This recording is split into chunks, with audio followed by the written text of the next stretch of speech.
Bonjour, vous écoutez l'épisode 67 du podcast Revue et Corrigée.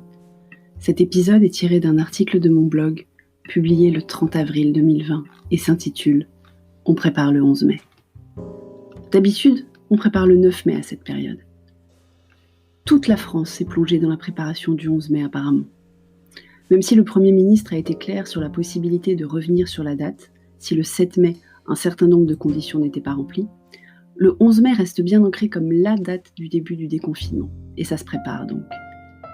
On voit à longueur d'émissions de flux, enfin le peu qu'il reste, donc chaîne info et émissions d'infos surtout, des commerçants qui s'organisent pour une réouverture prochaine, des maîtres qui écartent les bureaux d'écoliers dans les classes, des grands-parents qui ont hâte de revoir leurs petits-enfants, des professionnels du tourisme et de la restauration qui trépignent d'avoir leur date, des maires qui repeignent eux-mêmes les pistes devenues cyclables, bref, l'unité nationale est en marche ou presque. Donc le 11 mai, notre vie va changer apparemment. Pas revenir à la vie d'avant, non, surtout pas, tout le monde est clair là-dessus. Mais un changement réel par rapport au confinement déjà, et c'est pas si mal. Nous aussi on se prépare. Cher et Tendre ne sera sans doute pas concerné par la reprise du travail, vu son métier qui paraît difficile à pratiquer dans de bonnes conditions de sécurité sanitaire. Même si le tennis n'est pas un sport de contact, il faut bien toucher les balles, et les vestiaires et autres douches sont pour l'instant interdits d'accès jusqu'à nouvel ordre. Mais il pourra sortir sans attestation et à plus de 1 km de la maison, donc il prévoit de reprendre le jogging.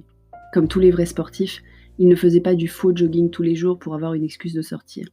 On va voir tous les joggeurs des semaines passées s'arrêter aussi soudainement qu'ils avaient commencé. Petit Dom ne reprendra pas l'école donc, et on n'a d'ailleurs aucune idée de l'organisation pour les devoirs si on exerce le droit de ne pas l'y envoyer. Mais sa nounou pourra revenir le voir, il aura donc une personne avec qui jouer ou faire ses devoirs avec qui il n'a pas de lien de parenté, et qui est quand même beaucoup, mais alors beaucoup plus proche de son jeune âge. Et il est ravi. Quant à moi, ma vie ne va pas changer radicalement non plus.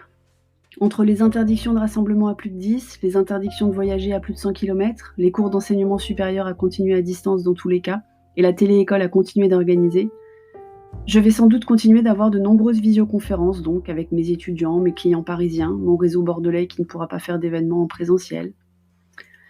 Quant à la réouverture des commerces, il y en a, comme pour chacun d'entre nous, qui sont plus importants que d'autres. On a prévu plusieurs sorties la semaine du 11 mai.